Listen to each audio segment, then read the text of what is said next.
이반 데니소비치 수용소의 하루 다시 2 알렉산드르 솔제니친 지음 이영의 옮김. 수용소에는 이른바 화공이란 사람이 셋 있다.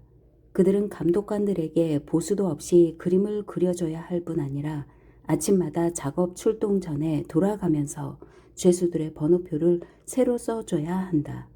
오늘은 수염이 하얀 늙은 화공이 당번이다. 붓으로 모자 위에 번호표에 숫자를 써놓고 있는 폼은 마치 신부가 이마에 성유를 바르고 있는 모습 같다. 화공은 글자를 써 넣다가 장갑을 낀 손에 입김을 분다. 털실로 짠 얇은 장갑을 낀 손이 얼어서 숫자를 제대로 써 넣을 수가 없다. 화공이 쇼오프의 겉옷 위에 최-854라고 번호를 새로 써준다. 쇼오프는 앞 섭을 여밀 새도 없이 허리띠로 쓰이는 노끈을 들고 자기 반원들이 있는 쪽으로 달려간다. 금세 신체 검사를 받아야 하기 때문이다. 쇼오프는 자기 반원인 채자리가 담배를 피우고 있는 것을 발견했다. 그것도 파이프에 담은 것이 아니라 권련을 피우고 있다. 그렇다면 한 모금 얻어 피울 수도 있다. 그러나 쇼오프는 직접 청하지는 못하고 그의 옆에 바짝 다가서서 약한 등을 돌리고는 곁눈질로 그를 쳐다보고 있다. 그는 무관심한 척 딴 데로 시선을 돌리고 있었지만 채자리가 한 모금 한 모금 담배 연기를 빨아들일 때마다 채자리는 뭔가 생각에 잠긴 채 이따금씩 담배 연기를 빨아들이고 있다. 불그스름한 빛을 띠며 담배가 타들어가고 그때마다 그 부분이 재로 변해가는 것과 담뱃대 물무리 쪽으로 점점 타들어가면서 담배가 짧아지는 것에 신경을 쓰지 않을 수 없다. 이때 늑대란 별명을 가진 페추코프가 담배 냄새를 맡고 달려와서 채자리 앞에 곧바로 서더니 그의 입을 똑바로 쳐다보며 눈에 불을 켜고 서 있다. 쇼오프는 입 담배 한 부스러기도 남지 않았다. 저녁까지는 어디서 구해볼 도리가 전혀 없다. 그는 이 순간 얼마나 기대를 하고 있었는지 몸이 부들부들 떨리고 그 순간 자유보다도 이 담배꽁초 한 모금을 빠는 것이 더 절실할 정도였지만 페츠코프처럼 염치 없이 남의 입을 쳐다볼 정도로 자신을 비하시킬 생각은 없었다. 채자리는 온갖 잡다한 피가 다 섞인 그야말로 잡종이었다. 그리스인도 아니고 유태인도 아닌 데다 집시도 아니었다. 도대체 무슨 족속인지 알 수 없는 그런 족속이었다. 나이는 아직 어렸다. 예전에는 영화를 찍는 일을 한다고 했다. 그러나 첫 작품을 다 완성하기도 전에 사상면에 의심을 받아 투옥되었다. 그는 까맣고 번들거리며 무성하게 난 수염을 기르고 있다. 그는 수염을 그대로 계속 기르고 있었는데 그 이유는 수용소에 들어올 때 수염난 상태로 사진을 찍은 때문이었다. 채자리 마르코비치 한 모금만 빨게 해주게 해. 결국 더 이상 참을 수 없었던지 그가 입을 열었다. 그의 얼굴은 담배를 피우고 싶은 욕망과 기대로 잔뜩 일그러져 있다. 채자리는 내리깔고 있던 눈썹을 천천히 치켜 올리며 페츠코프를 바라본다. 그가 평소에 파이프를 애용하는 것은 담배 꽁초를 달라고 자꾸 귀찮게 구는 녀석들 때문이었다. 그는 담배가 아까워서라기보다는 자기의 상념이 중단되는 것을 싫어했던 것이다. 담배를 피우게 되면 어떤 상념이 떠오르고 떠오른 상념을 통해 무엇인가를 발견하려 한 때문이었다. 그런데 권련을 피워 물면 불을 당기는 순간부터 마지막 한 모금만 남겨주게 하는 주위의 개걸스런 시선을 받게 되기 때문이다. 채자리가 쇼오프에게 돌아서며 말했다. 이반 데니소비치, 자, 한 모금 피우게. 그는 이렇게 말하고 호박으로 만든 짧은 물 부리에서 엄지손가락으로 꽁초를 뽑아 들었다. 쇼오프는 약간 당황한 채 물론 채자리가 먼저 권하기를 애타게 기다리고 있었다. 그러나 막상 상대방이 이렇게 말하자 약간 당황했다. 감사하다는 손짓을 얼른 하고는 한 손으로 그것을 받아들고 다른 한 손으로는 행여나 땅에 떨어질까봐 받치면서 받아들었다. 채자리가 물부리째 주지 않았다는 것을 못마땅해 여기지는 않았다. 모든 사람의 입이 깨끗하다고는 할 수 없으니까 말이다. 게다가 거의 꽁초만 남은 담배를 들고 있어도 뜨거운 줄 모르는 자신의 손을 부끄러워하지도 않았다. 중요한 것은 채자리가 늑대 페츠코프를 무시하고 자신에게 꽁초를 주었다는 사실이고, 담뱃불에 입이 타기 전까지의 그 짧은 순간 동안 담배 연기를 삼킬 수 있다는 사실이다. 뻑, 뻑, 뻑. 담배 연기를 빨아들이자 굶주린 온몸 전체로 담배 연기가 퍼져나간다. 머리와 발끝까지 구석구석 뻗어나간다. 황홀감에 온몸이 떨리고 있는 순간 슈오프는 저쪽에서 웅성거리는 소리가 들려오는 것을 들었다. 속옷까지 모조리 검사한다. 죄수 생활이란 언제나 이런 것이다. 슈오프는 이런 생활에 익숙해진 지 이미 오래다. 요컨대 걸리지 않도록 요령껏 조심하면 되는 것이다. 그런데 속옷이라니? 속옷은 간수들한테나 주는 배급이 아닌가? 그게 아니다. 신체 검사가 아직 끝나지 않은 반은 2반밖에 없었다. 제 104반 반원들은 모두 그쪽을 바라보았다. 그때 무슨 이유 때문인지 본부 건물에서 나온 규율 감독관인 볼코보이, 늑대라는 어원을 가진 성씨의 중위가 간수들에게 소리를 질렀다.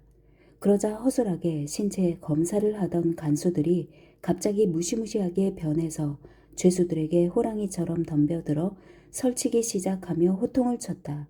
속옷을 모두 벗어! 죄수나 간수들은 말할 것도 없이 수용소 소장까지도 이 볼코보이를 함부로 대하지 못한다는 소문이다. 볼코보이란 성을 주신 하느님도 꽤 재미있는 사람이다. 이름 그대로 그는 영락없는 늑대였다.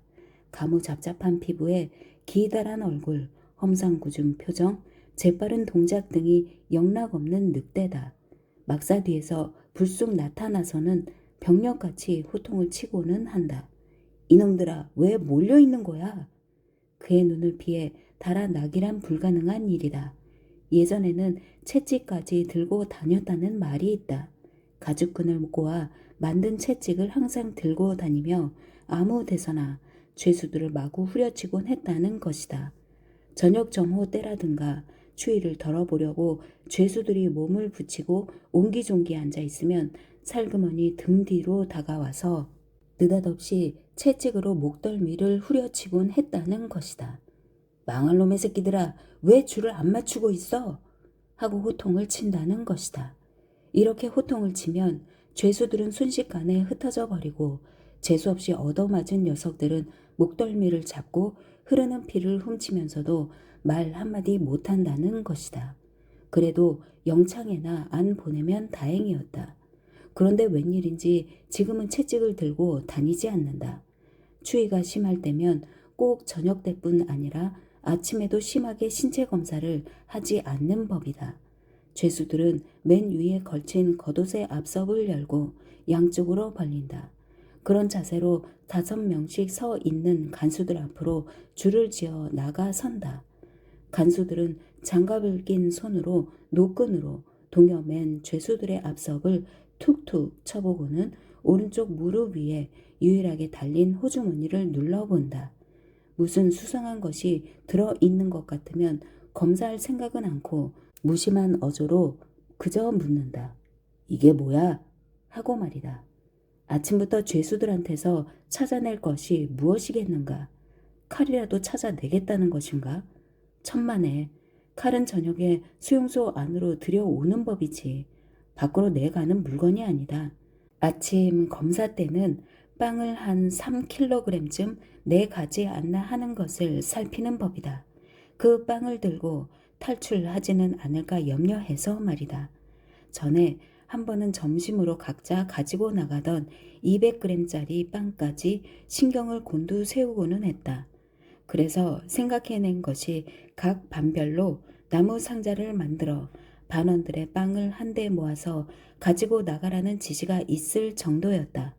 이 때문에 원래가 같은 빵 덩어리에서 나온 것이라 어느 빵 조각이 자기 것인지 분간할 수 없었고, 작업장에 나가면서도 죄수들은 내내 자기 방이 어느 것인지 어떻게 구별할 수 있을까 하는 괜한 걱정을 해야 했다. 그 때문에 말다툼이 그칠 새가 없었으며 대판 싸움이 벌어지는 일도 한두 번이 아니었다. 그러다가 어느 날인가 작업장에서 3명의 죄수들이 자동차를 탈취해 탈출을 했는데 그때 빵 상자까지 들고 나가버렸던 것이다. 그제서야 상관들이 정신이 들었는지 나무 상자를 모두 회수해서 위병소 난로 속에 던져버리고 말았다. 다시 각자 빵을 지참하기로 했다. 또 한 가지, 아침에 검사해야 할 사항은 죄수복 속에 혹시 민간인 옷을 입지는 않았는가 하는 것을 검사하는 것이다. 벌써 민간인 옷은 모두 회수했다. 형기가 모두 끝날 때까지 수용소에서 보관하기로 되어 있다. 그러나 형기가 끝난 죄수는 아직 한 명도 없다. 그리고 또 한 가지는 편지를 들고 나가서 자유민을 통해 편지를 보내지는 않나 하는 것을 검사하는 것이다. 하지만 한 사람 한 사람 편지까지 검사하려 들면 오전 내내 검사를 해도 끝나지 않을 것이다. 그런데 볼코보이 중위에 호령이 떨어지자 간수들은 일제히 장갑을 벗고 겉옷에 노끈을 풀고 속옷의 앞 단추를 모두 끌으라는 이쯤 되면 막사에서 지내고 왔던 마지막 온기까지 모조리 빼앗기게 되는 것이다. 불호령을 내렸다. 그러고는 온몸을 샅샅이 뒤지기 시작한다. 죄수들에게 허락된 속옷은 위아래 모두 한 가지씩 뿐이다. 더 입은 놈이 있으면 당장 벗겨내라는 것이 볼코보이의 명령이라고 반원들의 입을 통해 전해왔다. 먼저 검사를 받은 반은 얼마나 다행인가. 몇몇은 벌써 문을 빠져나가기도 했다. 남아있는 놈들은 벌거숭이가 될 판이다. 속옷을 더 껴입은 녀석들은 추위 속에서 얼어야 한다. 엄격한 검사가 시작되자 간수들에게도 곤란한 일이 생겼다. 문을 통과하던 죄수의 대열이 끊어지자 위병소의 위병들이 성화를 부리며 간수들을 재촉한다. 빨리! 내 보내라! 빨리! 빨리! 볼코보이도 할 수 없이 제104반에 관대한 조치를 취하기로 했다. 규정 외의 속옷을 입은 놈은 그것을 체크해 두었다가 저녁에 사물 보관소로 자진해서 가져오도록 하고 사복을 숨겨둔 상황과 이유에 대해 사유서를 써서 가져오도록 했다. 쇼프는 수용소에서 배급 받은 것 외에는 하나도 더 껴입지 않았다. 말하자면 아무리 검사를 한다고 해도 추워도 꺼리낄 것이 없었다. 그러나 채자리는 플란넬로 만든 셔츠를, 부이노프스키는 조끼와 털 목도리를 체크당했다. 부이노프스키는 참지 못하고 볼코보이에게 대들었다. 부이노프스키는 자신의 수레정 위에서는 용감한 용사였겠지만 수용소 생활은 아직 3달이 안 된 애송이였으니까 그럴만도 하다. 이런 추위에 사람들에게 옷을 벗으라고 말할 권리가 있습니까? 당신은 형법 제9조를 모른단 말입니까? 그들은 권리를 갖고 있으며 그 법조항도 알고 있다. 그런데 그것을 제대로 모르는 녀석은 바로 이 애송이 녀석뿐이다. 당신들은 소비에트 시민이 아닙니다. 전직 해군 중령이 덧붙였다.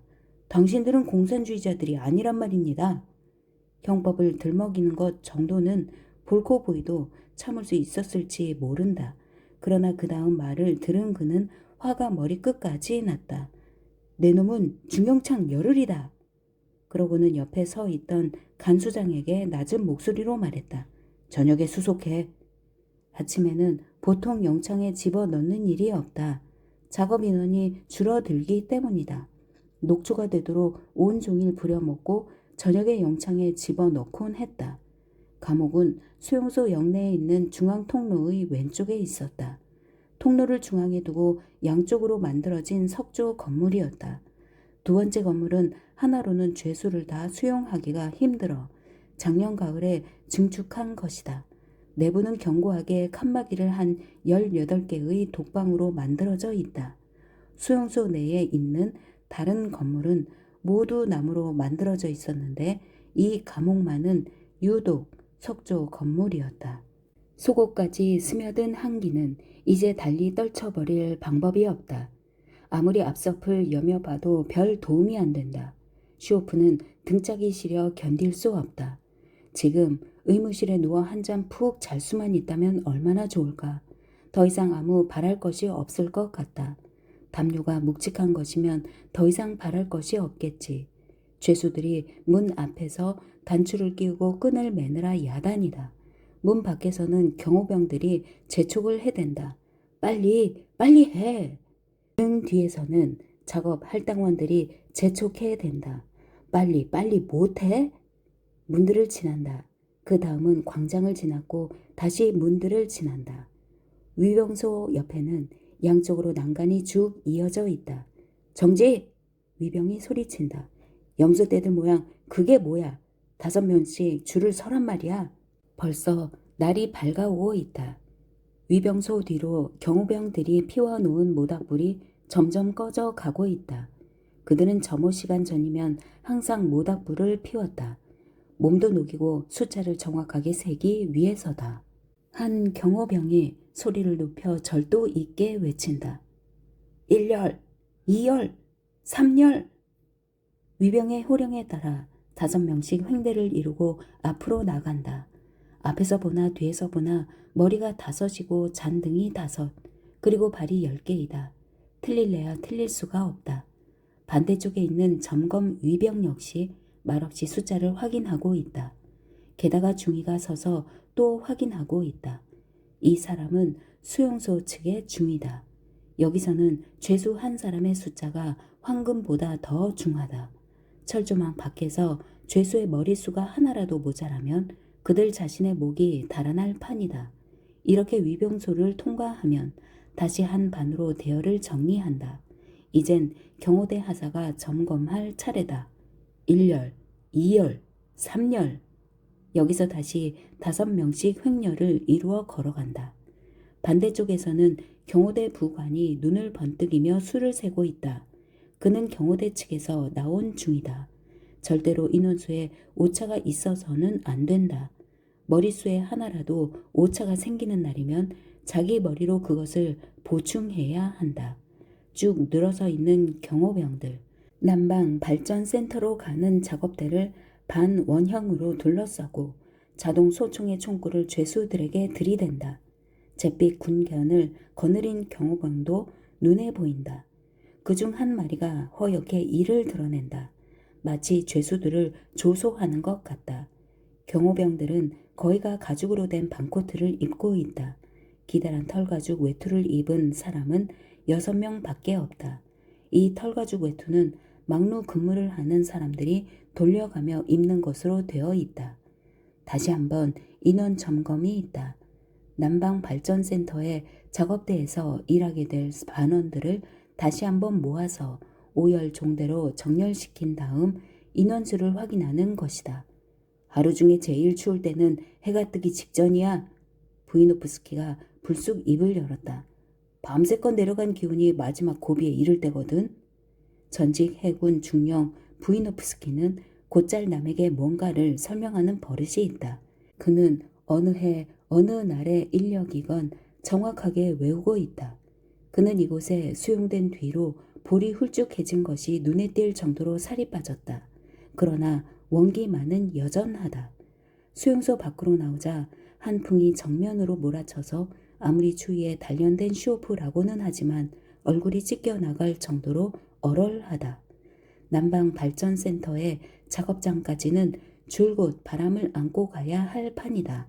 슈오프는 바람막이용으로 준비해둔 마스크를 사용하기로 했다. 대부분의 다른 죄수들과 마찬가지로 슈오프도 바람에 대비하여 양쪽으로 끈이 달린 마스크를 들고 다닌다. 이런 마스크 하나만 가려도 얼굴은 한결 훈훈하다.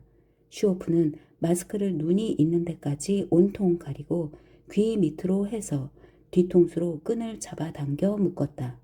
그 다음에는 방화모에 달린 귀싸개를 내려서 귀를 가리고 모자의 차양도 밑으로 내려 이마를 가린다. 앞에서 보면 눈만 빠끔하게 보인다. 겉옷에 달린 깃도 세운다. 허리깨도 질끈 동여맨다. 이젠 만반의 준비가 다 된 셈이다. 한 가지 아쉬운 것이 있다면 장갑이 얇아서 손가락이 시려오는 것뿐이었다. 두 손을 마구 문질러 대고 손뼉을 쳐본다. 이제 잠시 후면 손을 모두 뒤로 하고 걸어가는 동안 내내 그 자세로 가야 한다는 것을 알고 있기 때문이다. 경호대장이 매일 외워 진절머리 나는 그 알량한 죄수의 기도문을 낭독한다. 죄수들 잘 들어. 행군하는 중에는 종대의 질서를 엄격히 유지하라. 함부로 종대 간의 사이를 벌어지게 하거나 좁히거나 대오를 흐트러뜨린다거나 잡담을 한다거나 좌우로 얼굴을 돌리거나 하는 일은 엄격히 금한다. 뒷짐진 채로 행군하라. 오른쪽이든 왼쪽이든 대열에서 한 발짝이라도 이탈하는 자는 탈주하는 것으로 보고 경고 없이 즉각 발포한다. 종대 앞으로 갓! 선두의 두 경호병이 출발한 모양이다. 종대의 앞쪽이 서서히 움직이기 시작한다. 어깨의 율동이 점차 뒤로 전파되어 온다. 경호병들은 종대에서 좌우로 20보, 상호거리 20보의 간격을 유지하며 격발장치가 되어 있는 자동 소총을 들고 대열을 감시하면서 앞으로 전진하고 있다. 벌써 일주일 동안이나 눈이 내리지 않았다. 길에 덮인 눈은 발에 다져져서 돌처럼 딱딱하다. 수용소를 우회해서 돌자 바람이 비스듬하게 몰아쳐서 사정없이 얼굴을 친다. 손을 뒤로 하고 얼굴을 가능한 한 숙이고 대열이 행진하고 있다. 마치 장례식 행렬을 보고 있는 듯하다. 눈에 들어오는 것은 앞에 걸어가는 두세 사람의 뒷발꿈치와 꽁꽁 다져진 발 밑에 눈뿐이다. 지금은 자신이 그 눈을 밟고 있는 것이다. 얼마 동안은 이따금 경호병들이 유 48번 손을 뒤로 돌려 라든가 배 502번 대오를 맞춰 하고 소리를 질러댄다. 그러나 조금 지나면 경호병들의 고함 소리도 뜸해진다. 강한 한풍이 시야를 가려 눈을 뜰 수 없기 때문이리라. 그들은 마스크를 쓰는 것조차 금지되어 있다. 경호병 노릇도 쉬운 일이 아니다. 날씨가 따뜻할 때면 대열은 왁자지껄 잡담을 하기가 일수다. 경호병이 소리를 치든 말든 듣는 척도 않고 계속 짓거려대기 일수다. 그러나 오늘같이 추운 날이면 몸을 잔뜩 웅크리고 앞사람의 등에 바싹 붙어서 바람을 피하느라 정신이 없다. 그러고는 제각기 생각에 잠겨 있다. 그러나 죄수들은 생각조차 자유롭지가 못하다. 그 생각이라는 것이 언제나 제자리에서 뱅뱅 돌게 마련이다. 누군가 매트 속에 감춰둔 빵 조각을 뒤지지는 않을까? 저녁에 의무실에 가서 작업 면제를 받을 방법이 없을까? 중령을 기어이 영창에 집어넣을까? 아니면 용서를 해줄까? 채자리는 도대체 어디서 그 하얗고 포근한 셔츠를 손에 넣었을까? 틀림없이 사물 보관소에 뇌물을 집어주고 얻은 것이겠지. 그렇지 않고서야 어디에서 그걸 손에 넣을 수 있단 말인가? 아침에 빵도 먹지 않고 죽으로만 때웠고 그나마 차가운 것을 먹은 데다 날씨마저 추워서 슈오프는 벌써 허기가 지기 시작한다. 그는 공연히 식욕을 자극시키는 일은 하지 말아야겠다고 생각하고 수용소 생각은 그만두고 어떻게 하면 빨리 집으로 편지를 써 보낼 것인가에 대해 생각하기로 한다. 대열은 죄수들이 이전에 세워놓았던 목공소를 지나 주택구를 지났으며 이 건물 역시 죄수들이 지었지만 살고 있는 사람들은 자유인들이다. 새로 지은 클럽을 지났다. 이 건물 역시 기초공사부터 시작하여 벽을 바르는 일까지 모두 죄수들이 했지만 여기서 상영되는 영화는 자유로운 세계에 살고 있는 사람들만이 볼 수 있다. 대열은 다시 바람이 곧장 불어오고 멀리 동쪽으로 아침 노을이 붉게 떠오르는 들판으로 나왔다. 저 멀리까지 눈 덮인 광야가 펼쳐져 있다. 좌우로는 나무 한 그루 보이지 않는다. 1951년 새해가 되어 슈오프는 연간 2통의 편지를 보낼 수 있게 되었다. 지난해 7월에 한 번 편지를 보냈다. 그리고 10월에는 그 답장을 받았다. 우스치 이지마에 있을 때는 지금 이곳의 규칙과는 달리 편지를 보내고 싶으면 한 달에 한 번이라도 가능했다. 하지만 도대체 편지에 무슨 말을 쓴단 말인가? 슈오프는 지금이나 그때나 편지를 쓰는 일이 드물다. 슈오프가 집을 떠난 것은 1941년 6월 23일이었다.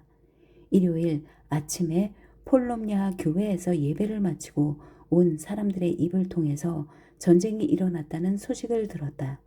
폴롬냐 우체국에 이 소식이 맨 먼저 전해졌다는 것이다. 그러나 챔게 니오보 마을엔 전쟁이 일어났던 그때까지 라디오를 갖고 있는 집은 하나도 없었다. 편지에 의하면 지금은 집집마다 유선 라디오가 왕왕거리고 있다는 것이다. 요즘에는 편지를 쓰는 일이 마치 깊은 연못에 돌 던지기나 다를 게 없다. 돌이 바닥에 가라앉긴 하지만 아무런 소리도 내지 않는다.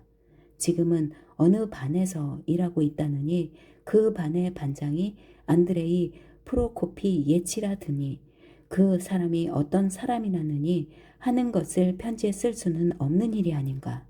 지금은 고향에 있는 가족들보다 같은 반에서 일하는 라트비아 출신인 킬리가스와 할 말이 더 많은 것이다.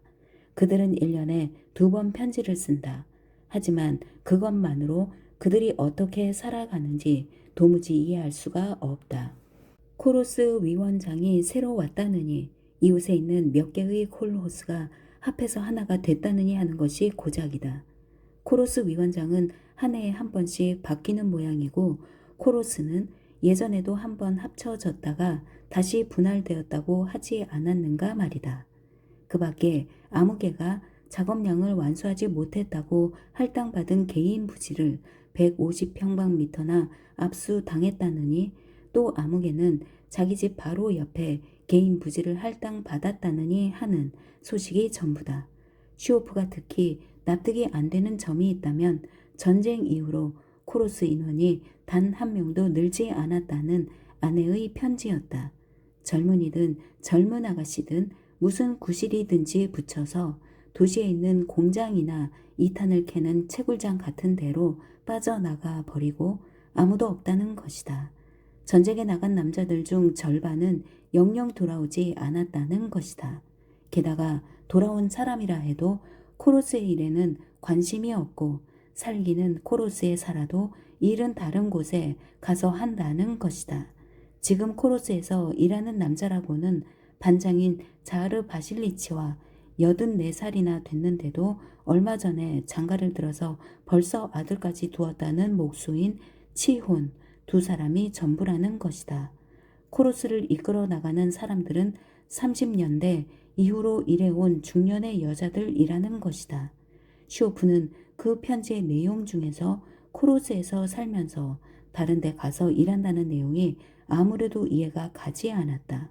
개인 농업도 해보고 코로스 생활도 모두 경험해 보았지만 자기 마을에서 일하지 않는 그런 남자들이 있다는 것은 영 이해가 가지 않는다. 그렇다면 품팔이라도 한다는 말인가? 아니 그렇다면 풀 베는 때는 어떻게 한단 말인가?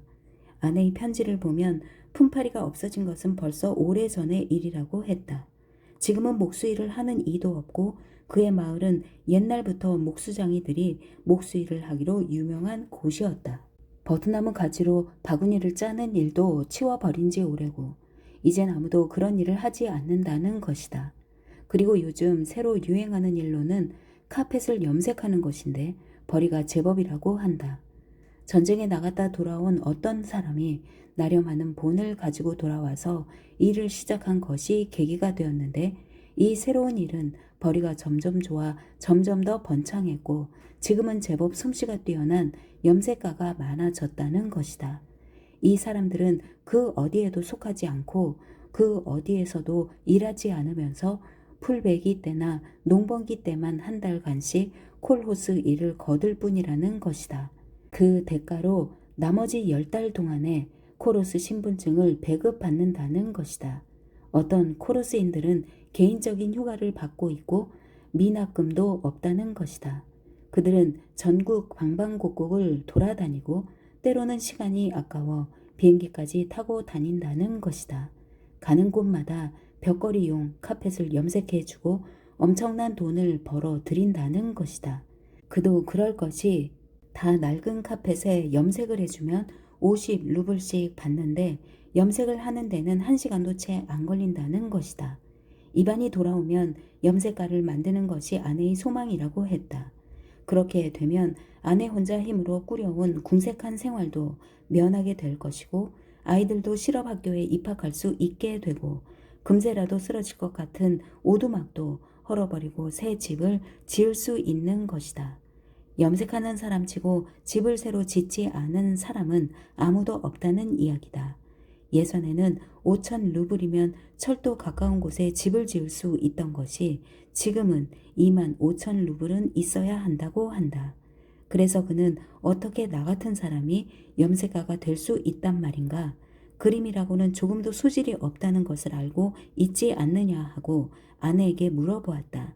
그리고 그 훌륭한 벽걸이 카펫을 어떻게 염색한다는 것이냐? 무늬는 어떤 것을 그려 넣느냐 하고 물어보기도 했다. 아내의 답장은 이러했다. 본을 대고 문지르기만 하면 되는 거라서 바보가 아닌 이상 누구든 그림이나 무늬를 그려 넣을 수 있다는 것이다. 무늬는 3가지가 있다고 한다. 기병장교가 말을 타고 있는 트로이카 무늬와 사슴을 그린 무늬, 그리고 페르시아 당초 무늬가 있다는 것이다. 모두 3가지뿐이지만 어디를 가든 환영을 받으며 인기가 대단하다는 것이다. 진짜 새 벽걸이를 사려면 몇천 루블씩 줘야 하는데 단돈 50루블만 내면 멋지게 새 것 같은 벽걸이를 만들어주기 때문이다. 슈오프는 멀리서나마 그 벽걸이를 한번 봤으면 하고 생각했다. 이반 데니소비치는 감옥과 수용소를 전전하면서 내일은 무엇을 어떻게 할 것인가, 내년에 또 무엇을 어떻게 할 것인가 하는 계획을 세운다든가 가족의 생계를 걱정한다든가 하는 버릇이 아주 없어지고 말았다. 그를 위해서 모든 문제를 간수들이 대신 해결해 주는 것이다. 그는 오히려 이런 것이 훨씬 마음 편했다. 아직도 형기를 마치려면 겨울을 2번, 여름을 2번, 그러니까 2년은 더 있어야 한다. 그러나 이 벽걸이 문제가 그를 여간 초조하게 하는 것이 아니다. 돈벌이가 쉽고 수입이 짭짤하다는 것은 분명한 사실인 모양이다. 또한 고향 친구들에게 뒤떨어진다는 것은 참을 수 없는 일이다. 그러나 이반 데니소비치는 이 벽걸이 염색 일이 그리 썩 마음에 들지 않았다. 그런 일을 하자면 양심이 불량해야 할 것이고 윗사람들에게 뇌물도 갖다 줘야 할지 모른다. 슈오프는 이 세상에 태어난 지 40년이 되었고 이빨도 반은 빠지고 없고 머리숱도 얼마 되지 않은 이날까지 살아오면서 뇌물이라는 것을 줘본 적도 없고 받아본 적도 없다. 수용소에 들어왔어도 그짓만은 끝내 배우지 못했다. 쉽게 번 돈은 오래 가지 않는 법이다. 자기가 힘들여서 번 돈이라는 실감도 나지 않는 법이다. 노동 없이는 열매가 없다는 옛말이 하나 그른 데가 없다. 아무리 기운이 없다 해도 무슨 일이든 남보다 못하진 않는다고 자부하는 슈오프다. 세상 밖으로 나가면 하다못해 빵 공장에라도 취직할 수 있고 목공소에서 일할 수도 있고 땜질도 할 수 있을 것이다. 다만 시민권을 상실한 사람은 어디로도 갈 수 없고 집으로도 돌려보내지 않는다. 그렇게 되면 어쩔 수 없이 벽걸이 카펫 염색가라도 되는 수밖엔 별도리가 없자는가. 그동안 대열은 목적지에 도달했고 넓은 공사장의 한쪽 끝에 위치해 있는 위병소 앞에서 일단 정지한다. 털가죽 외투를 입은 2명의 경호병이 철조망을 따라 저쪽 끝에 서 있는 감시용 막루 쪽으로 간다. 막루마다 경호병들이 올라선 다음에야 죄수들을 공사장 안으로 들여보낸다. 자동 소총을 어깨에 맨 경호대장이 위병소 쪽으로 걸어간다. 위병소 굴뚝에서는 연기가 모락모락 솟아나고 있다. 이곳에서는 군인이 아닌 민간인 수의들이 판자나 시멘트 같은 물자의 도난을 방지하기 위해서 밤낮 지키고 있는 것이다. 가시철조망으로 만든 문을 지나 그리고 공사장 전체를 지나고 저 멀리 보이는 철조망을 지나서 철조망의 한쪽으로 순식간에 붉고 거대한 태양이 떠오른다. 슈오프와 나란히 서 있던 알료시카가 뜨는 해를 바라보며 즐거운 듯 입가에 미소를 짓는다. 뺨은 움푹 들어갔고 무슨 돈벌이 하나 제대로 못하고 배급에만 매달려 겨우 살아가는 처지에 뭐가 즐겁다고 웃는단 말인가. 일요일이면 수용소 안에 있는 다른 침례 교도들과 함께 모여 저희들끼리 수군거리곤 한다. 수용소에서의 그들의 생활이란 물 만난 오리 같다. 얼굴을 가리고 있던 마스크가 입김에 흠뻑 젖어 군데군데 얼어붙었다. 슈오프는 마스크를 벗어 목에 걸고는 바람을 등지고 선다. 어디가 딱히 구멍나서 바람이 들어오는 건 아니었지만 장갑이 부실해서 손가락이 잔뜩 얼었고 왼발은 전혀 감각이 없다. 왼쪽 펠트 장화가 타서 두 번째로 다른 천을 대고 꿰맨 때문이다. 허리나 등 그리고 어깨까지 온몸이 뻐근한데 이런 몸으로 작업을 어떻게 한단 말인가. 몸을 돌리자 바로 반장의 얼굴과 마주쳤다. 슈오프의 대열 바로 뒤에 서서 오고 있는 중이다. 어깨가 떡 벌어진 반장은 아주 건장해 보인다. 묵묵한 표정으로 서 있다. 그는 농담으로 자기 반원들을 웃기는 그런 부류의 반장은 아니다. 그러나 그는 자기 반원들의 식량 할당량에 대해서는 아주 신경을 쓰는 편이다. 그는 벌써 두 번째 형기를 살고 있는데 교정, 노동수용소 본부의 아들이란 별명을 달고 있을 정도로 수용소의 생활에는 통달한 사람이다. 수용소 안에서 반장이란 아주 절대적인 존재다. 좋은 반장을 만나게 되면 이제 두 번째 생을 산다고 해도 무방하지만 나쁜 반장을 만나면 영락없이 나무 옷, 관을 말한다, 을 입게 마련이다. 슈오프는 우스치 이지마에서부터 반장과 아는 사이였지만 그때는 같은 반이 아니었다. 일반 수용소인 우스치 이지마에서 형법 제58조에 의거한 죄수들을 중노동 수용소인 이곳으로 쫓아 보냈는데 그때 추린이 슈오프를 자기 반으로 넣어준 것이다. 슈오프는 수용소 소장이니 생산계획부의 간수들이니 현장 감독이니 기사니 하는 사람들과 직접 만나 교섭하는 일은 없다. 반장이 만사를 대신 해결해준다. 이런 반장을 만나면 그야말로 마음 든든하다. 그 대신 반장이 눈짓이나 손끝만 까딱해도 명령에 순종해야 한다. 수용소에 있는 다른 모든 사람을 속일 수는 있지만 반장인 추린을 속여서는 절대 안 된다. 그러면 최소한 목숨을 부지하는 데는 아무 이상이 없다. 슈오프는 어제 작업했던 곳에서 또 작업을 할 것인지 아니면 딴 데로 옮기는 것인지 반장에게 물어보고 싶었다. 하지만 고상한 생각에 잠겨 있는 그를 방해할까봐 말을 걸기가 난처하다. 사회주의 생활단지 건을 해결한 반장은 지금 작업량 조정에 대해서 미리 머리를 짜내고 있을지도 모른다. 앞으로 닷새 동안은 이 작업 조정의 결과에 따라 식량 배급이 달라지기 때문이다. 반장은 마마투성이 얼굴을 하고 있다. 바람을 정면으로 받고 있으면서도 눈 하나 깜짝하지 않는다. 얼굴 거죽이 참나무 껍데기처럼 단단하다. 죄수들은 장갑 낀 손으로 손바닥을 탁탁 치며 제자리 걸음을 하고 있다. 이런 연병할 바람 같으니라고. 지금쯤이면 6곳의 막루로 경호병들이 벌써 다 올라갔을 텐데 왜 빨리 작업장으로 들여보내주지 않는지 모르겠다. 경계심이 이만저만이 아니다. 어떻게 된 거야? 마침내 경호대장과 인원 점검원이 위병소에서 나와 문 앞에 선다. 문이 열린다. 5열 중대로 정열, 1열, 2열. 마치 무슨 열병 시계라도 나가는 모양. 죄수들이 발을 맞춰 앞으로 걸어 나간다. 작업장 안으로 들어가기만 하면 그때는 물 만난 물고기처럼 자유롭게 행동할 수 있다. 위병소를 통과하여 조금 더 들어가면 낮은 현장 사무실, 건물이 있고 그 앞으로 현장 감독들이 나와서 반장들을 불러낸다. 아니, 불러내지 않아도 이쪽에서 알아서 제 발로 그쪽으로 간다. 죄수 출신의 식장들도 감독들에게 간다.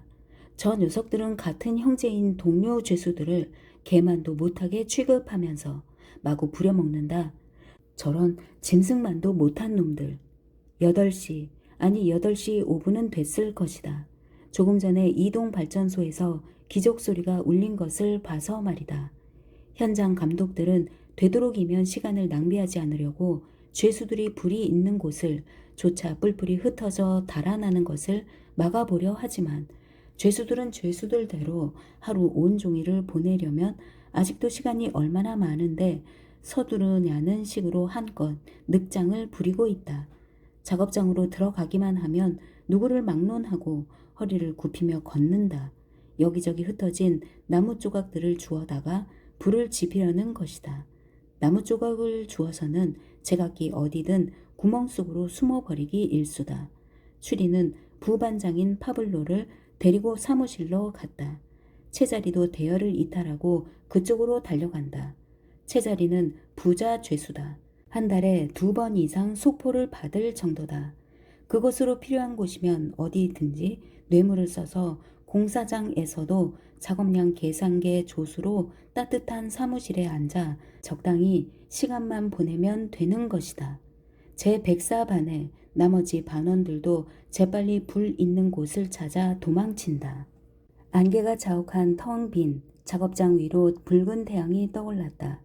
조립식 건물이 이어진 판자들 위로 눈이 뒤덮여 있는 것이며 작업을 하다 둔 석조 창고 토대석 옆에 핸들이 부러진 굴착기가 방치된 채 뒹굴고 있는 것이며 공사 중에 있는 배수로 여기저기 파헤쳐진 구덩이들, 자동차 수리 공장 위로 홀로 높이 서 있는 기둥, 저쪽 언덕 위로 반쯤 올리다 그만둔 난방발전센터의 2층 건물 따위가 햇빛에 드러나기 시작한다. 죄수들이 불을 쬐을 곳을 찾아 모두 사라져버린 공사장에는 6개의 막루에 올라선 보초병들과 사무실 주변을 오고 가는 몇 사람의 그림자를 제외하고는 아무도 눈에 띄지 않는다. 이 순간이야말로 우리의 자유 시간이라고 할 수 있다.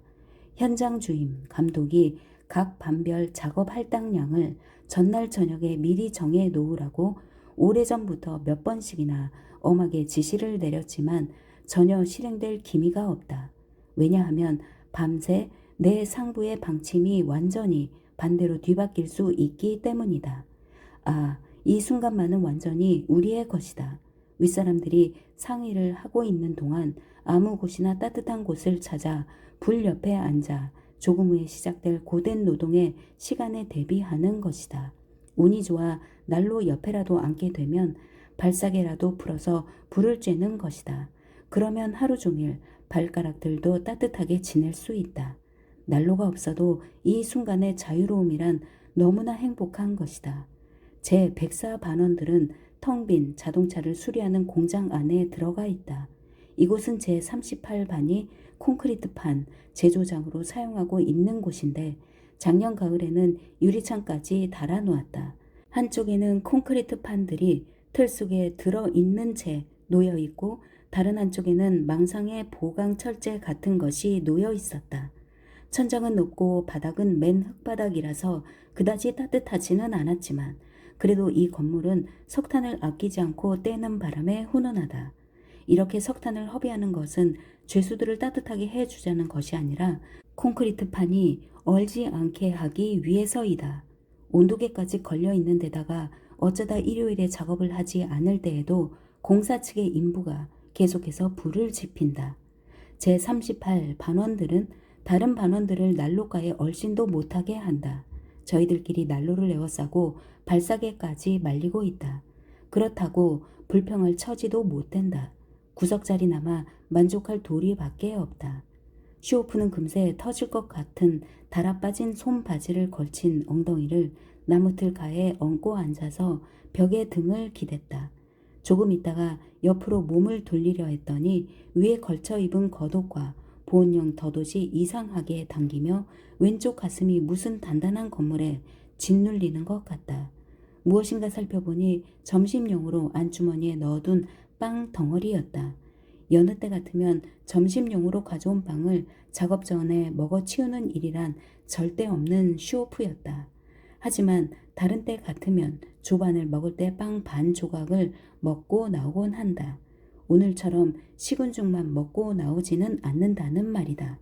슈오프는 그제서야 빵을 아낀다는 계획이 결코 빵을 아낀 셈이 아니라는 것을 톡톡히 깨달았다.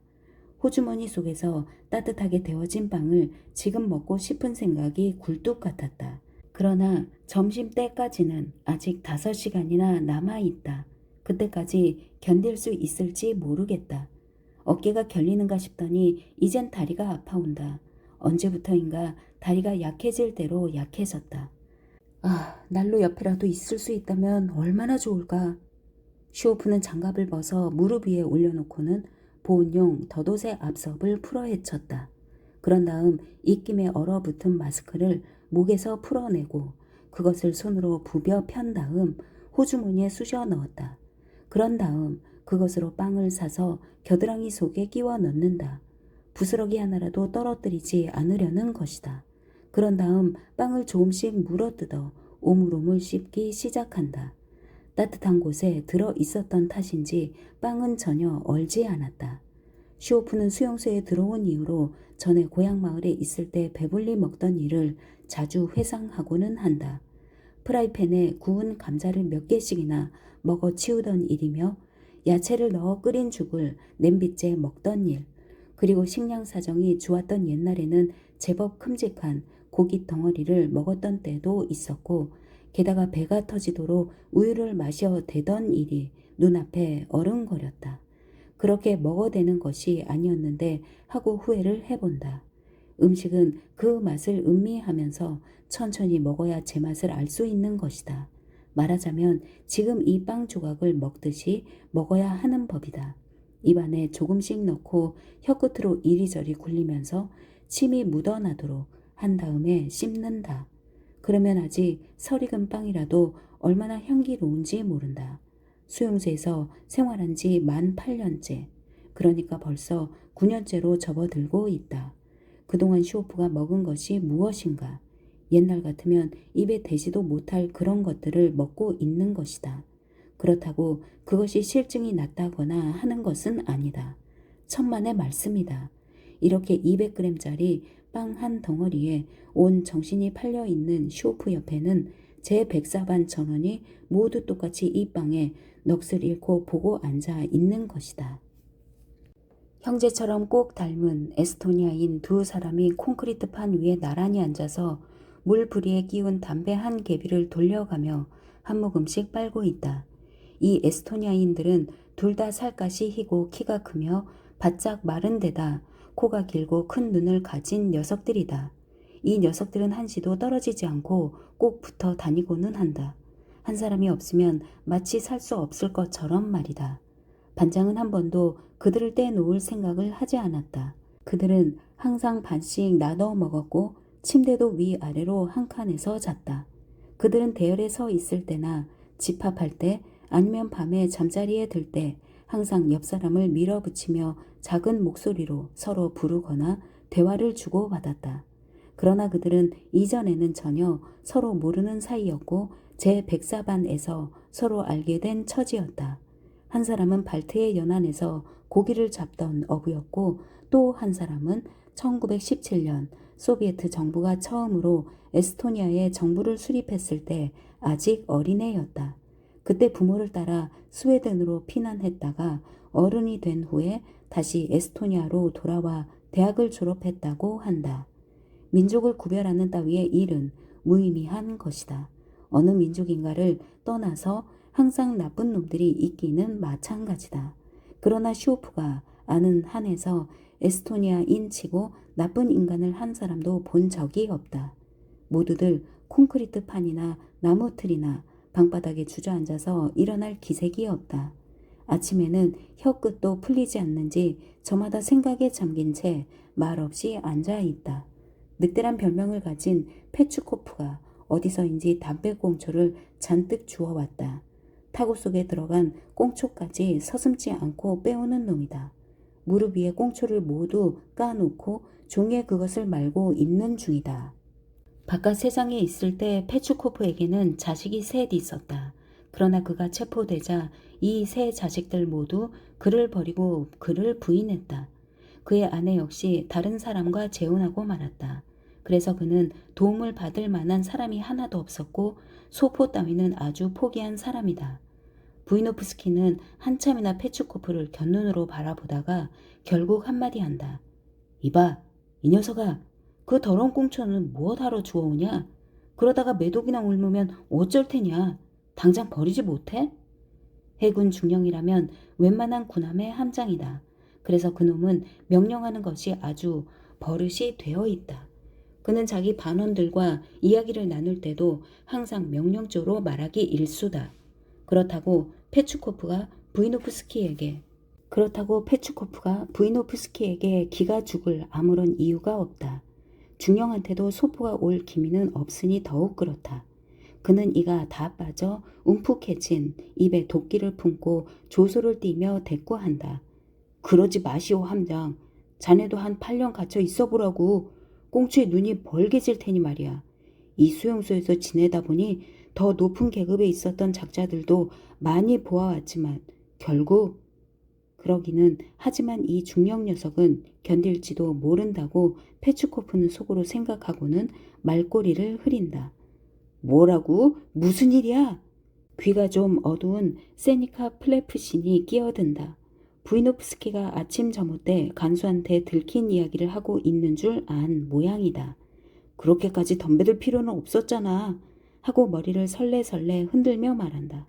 그냥 넘어갈 수 있었을 텐데 말이야.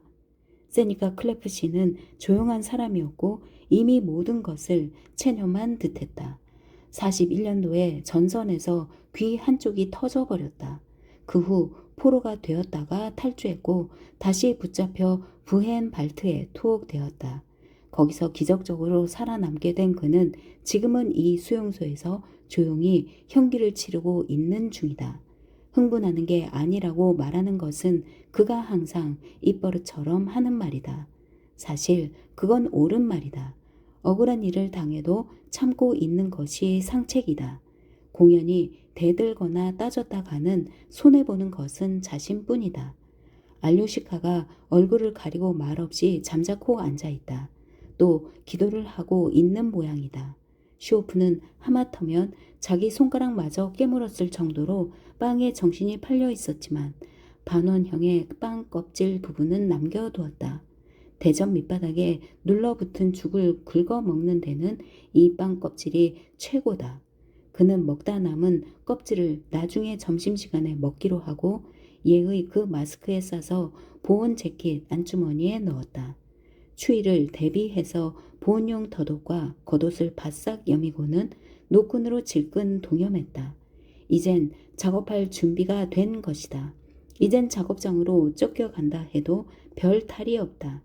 그러나 가능하면 더 시간을 끌기 바라는 마음은 굴뚝 같다.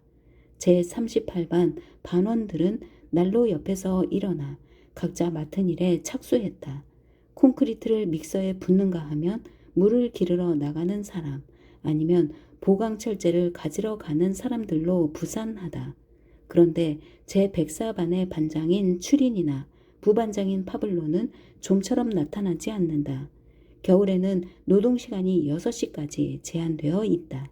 이렇게 앉아서 쉬는 시간이라고 해봐야 고작 20분을 못 넘기는 시간인데도 굉장히 많은 시간을 놀고 있었던 것처럼 느껴지고 저녁이 아직 멀지 않았다는 느낌이 들 정도였다.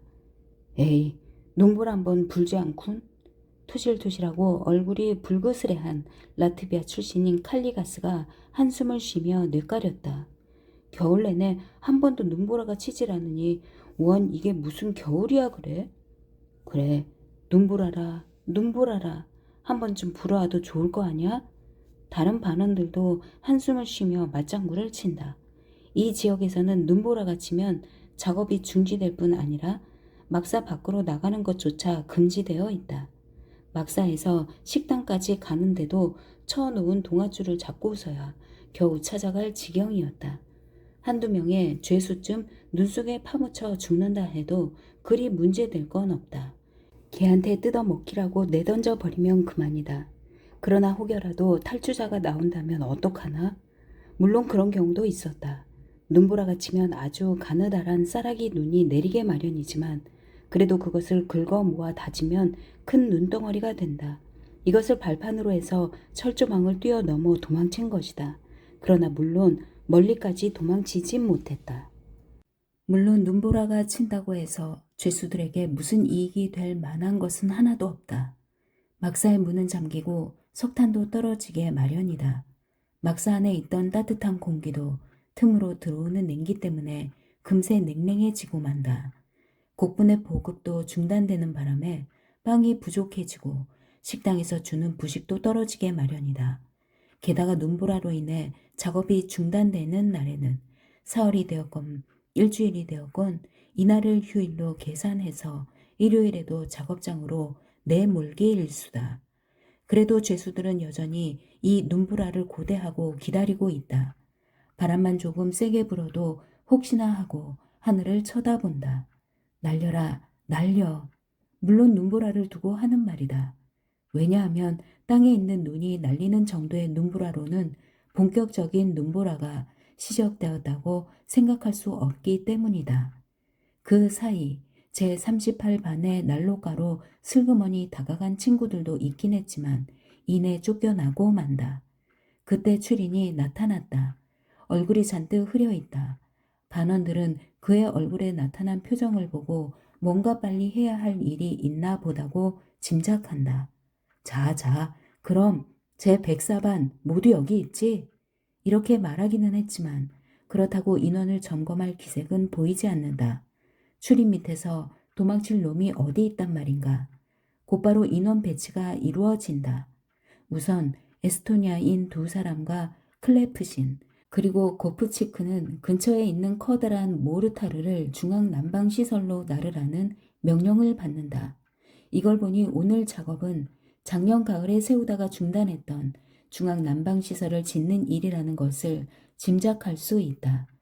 그 다음 2사람은 공구반으로 배치되었다.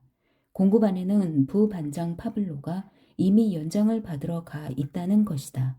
그리고 4사람은 중앙 난방 시설 주변, 그러니까 기계실의 입구와 내부, 그리고 계단에 제설 작업을 하고 다른 2명은 기계실의 난로에 불을 지피라고 지시한다. 어디서든 판자 조각을 구해다가 석탄에 불을 지펴야 하는 것이다. 중앙 난방 시설에 썰매로 시멘트를 나르는 사람이 1사람, 물을 길어 올 사람이 2사람, 모래를 나를 사람이 2사람, 모래에서 눈을 털어내고 망치로 잘게 부술 사람이 1사람 배치되었다. 모든 배치가 끝난 다음 남은 사람은 제104반에서 가장 솜씨가 있는 슈오프와 킬리가스 뿐이다. 이 2사람을 반장이 앞으로 불러내서 지시를 내린다. 자, 자네들은 말이야. 그렇다고 그가 이 2사람보다 나이가 더 많은 것도 아닌데 그는 자네들은 이라고 부르는 것이 몸에 배었다. 점심시간 다음부터 제6반에서 작년 가을에 하다 그만둔 2층 벽에 벽돌을 쌓아 올리도록 하게나. 그리고 지금은 우선 기계실에 불을 피우도록 하게. 거기 창이 큰 것이 3개 있는데 말이야. 그것들을 먼저 뭘로든 막아보는 게 좋을 것 같아. 인원은 몇 명 더 보충을 해줄 테니 뭘로 막을 것인가를 잘 좀 생각해 보란 말이야. 기계실에서 시멘트 반죽을 해야 할 테니 난방에 신경을 써야 한단 말일세. 안 그러면 연병알 모두 얼어버리고 말 거야. 그리고 또 뭔가 다른 말을 하려고 하는 찰나에 얼굴이 불그스레한 것이 꼭 새끼 돼지 같은 16밖에 안 되는 고프치크가 헐레벌떡 그에게 달려왔다. 다른 반에서 시멘트를 이길 통을 내주지 않아서 싸움이 벌어졌다고 전했다. 추린이 번개처럼 그쪽으로 달려갔다. 이렇게 추운 날씨에는 작업을 시작하기가 좀처럼 쉽지 않다. 막상 일을 시작하면 그 다음엔 그다지 어렵지 않은데 말이다. 슈오프와 킬리가스는 서로 얼굴을 마주 보았다. 그들이 짝을 이뤄 작업을 해본 것은 한두 번이 아니었다. 그들은 서로를 대목과 블록공으로서 아주 존경하고 있던 터이다. 눈 덮인 텅 빈 공사장에서 창문을 막을 만한 것을 구한다는 것은 쉬운 일이 아니다. 그러나 킬리가스가 제안을 했다. 바냐, 조립식 주택이 있는 곳에 굵은 루핑을 두루마리로 말아 놓은 것이 있는 곳을 알고 있어. 내가 일부러 감춰뒀단 말이야. 어때? 가보겠나? 킬리가스는 라트비아인이라고는 하지만 제 나라 말처럼 러시아어를 잘 한다. 그 이웃 마을이 러시아 정교로 개종한 마을이라서 어린 시절부터 그곳에서 러시아어를 배웠다고 한다. 수용소 생활이 2년밖에 안 됐지만 알건 다 아는 친구다. 눈치껏 손에 넣지 못하면 아무것도 얻을 수 없다는 것을 터득한 셈이다. 킬리가스의 이름은 요한이었다. 요한과 이반은 같은 어원이라서 그 역시 이반의 애칭을 사용해서 그를 바냐라고 부른다.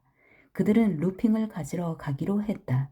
그러나 슈오프는 그 이전에 먼저 자동차 수리 공장 부속 건물에 들러서 자기 흑손을 가지고 오기로 한다.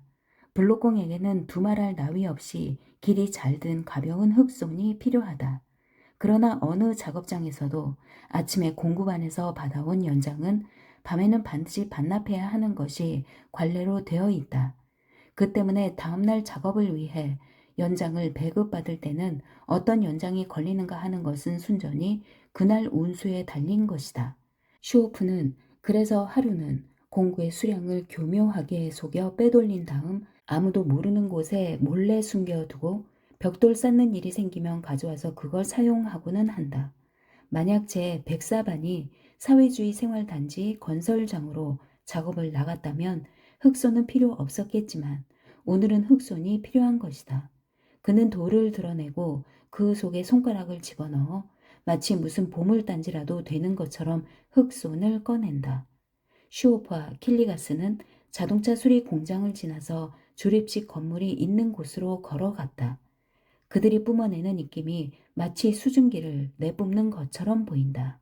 이제 태양은 완전히 떠올랐지만 구름 속에 숨어 버리기라도 한 듯 흑그물해했고 태양의 좌우로는 기둥 같은 것이 비스듬히 서 있는 것처럼 보인다. 아니, 저기 기둥이 서 있는 것 아니야? 쇼프가 킬리가스를 보고 말했다. 기둥이 있어서 무슨 손에 날 일 있겠나? 킬리가스가 희죽 웃으며 말했다. 저 기둥과 기둥 사이에 철조망을 치진 못할 테니 말이야. 킬리가스는 농담을 하지 않고는 단 한마디도 말을 못하는 성미였다.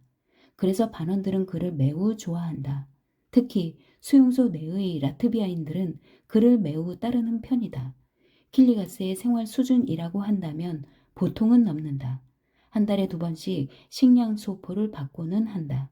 불그스레한 두 볼이 수용소에 죄수답지 않다. 그쯤 되면 농담도 나올 법하지 않은가. 작업장 부지는 꽤 넓었다. 이쪽 끝에서 저쪽 끝까지 횡단하려면 시간이 꽤 걸린다. 가는 도중에 제28반을 만났다. 구덩이를 파는 일을 또 맡게 된 모양이다. 구멍은 그리 크지 않다. 가로 50cm, 깊이 50cm 정도 될 뿐이다. 이 땅은 여름에도 돌처럼 단단했는데 지금 같은 겨울엔 그나마 아주 꽁꽁 얼어붙어서 파헤치기가 이만저만한 일이 아니다. 곡괭이를 내리쳐도 끝이 미끄러지고 불똥만 튈 뿐이고 땅에는 흔적조차 안 날 정도다. 죄수들은 각자 자기가 파야 할 구덩이 앞에서 엄두도 못 내고 망연하게 서 있을 뿐이다. 몸을 녹일 장소도 없었지만 제자리를 떠도 좋다는 명령도 없다. 할 수 없이 또 한 번 곡괭이질을 해보지만 여전히 꿈쩍하지 않는다. 곡괭이질을 해서 몸에 열이라도 내보는 것이 유일하게 동사를 막는 방법이다. 그 중에 슈오프와 친분이 있는 브야트카인도 끼어 있다. 슈오프가 한마디 충고를 한다. 구멍에 불을 피워보면 어떻겠소? 그러면 땅이 좀 녹아서 한결 쉬울 텐데 말일세. 그런 명령을 받지 못했어. 브야트카인이 한숨을 쉬며 대답한다. 게다가 나무가 있어야 불을 피울 수 있을 것이 아니오. 찾아봐야지. 그러고는 침을 탁 뱉고는 그만이었다. 이것 봐, 바냐. 상관들이 머리가 좋은 놈들이었다면 이 엄동설 안에 곡괭이로 구덩이를 파라고 하지는 않았을 거야. 킬리가스는 뭐라고 몇 마디 더 불평을 하고는 입을 다물었다. 이런 추위에 입을 계속 놀리기도 쉽지 않다. 두 사람은 걸음을 재촉하여 조립식 건물의 판자 벽들이 있는 곳으로 계속 걸어갔다. 슈오프는 킬리가스와 일하는 것을 좋아했다. 킬리가스에게 단점이 하나 있다면 그 녀석이 담배를 피우지 않는다는 한 가지 사실이다. 그 때문에 그에게 보내는 소포에는 담배가 없다. 킬리가스는 정말 빈틈없는 녀석이다. 둘이서 판자를 한 장 들어 올리고 그 다음 판자를 들어 올리려니까 그 속에 지붕을 덮을 때 쓰는 루핑한 두루마리가 보인다. 두 사람은 그것을 끌어올렸다. 하지만 이것을 어떻게 운반할 것인가 하는 것이 다음 문제였다. 막로에 있는 경호병은 염려할 필요가 없다. 그들의 임무는 탈주병을 감시하는 것이라서 죄수들이 작업장에 있는 판자벽을 모조리 뜯어다 불쏘시개를 한다 해도 간섭할 입장이 아니다. 또한 수용소의 간수를 만난다 해도 그리 문제될 건 없다. 그들은 그들대로 자기한테 필요한 물품이 하나 없나 눈에 불을 켜고 찾아다니는 놈들이니까. 게다가 일반 죄수들은 조립식 건물 따위에는 전혀 관심이 없다. 반장들도 죄수들과 마찬가지다.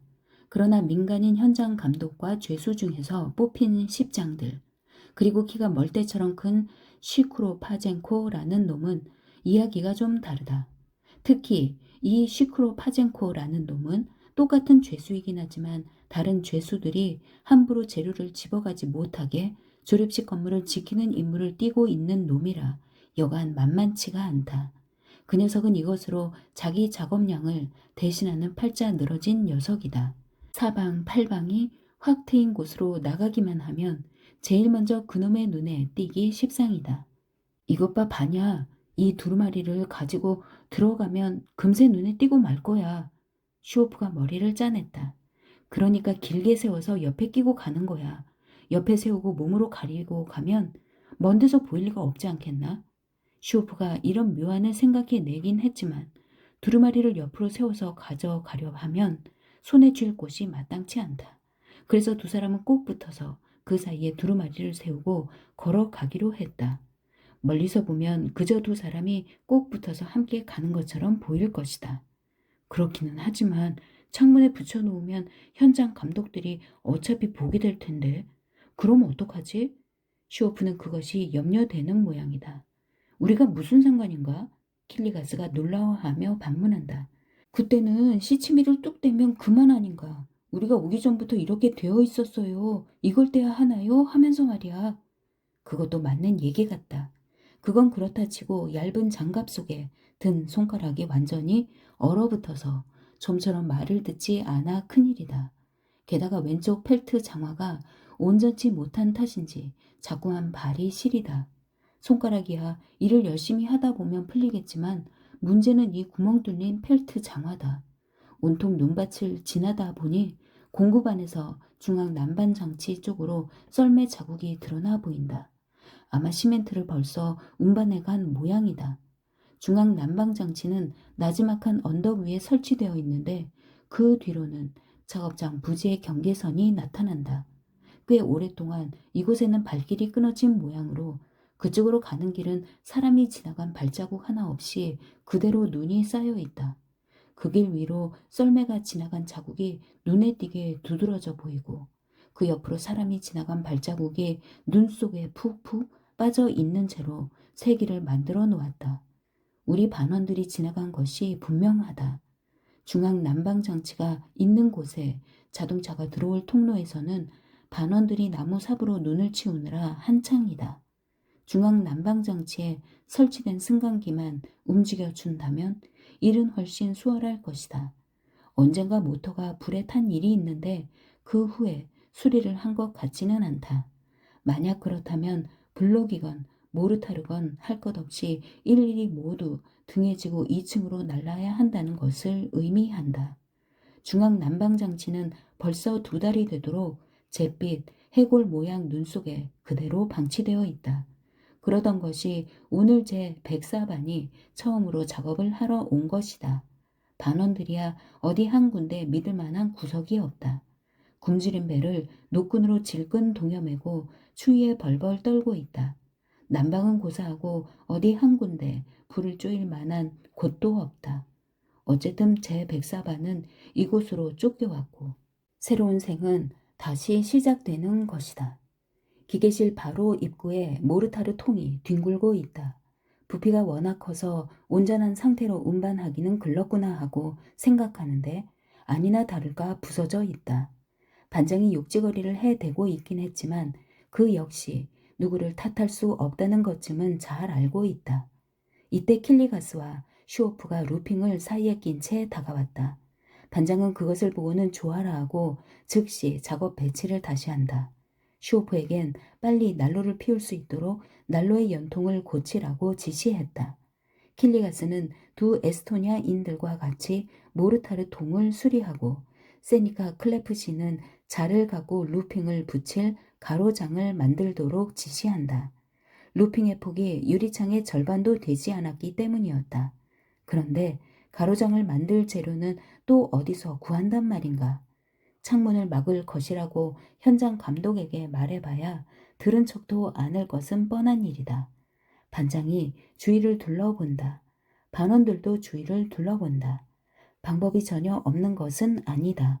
2층으로 올라가는 층층대에 손잡이 대신 붙어있는 판자를 2개 떼내서 쓰면 될 성 싶다.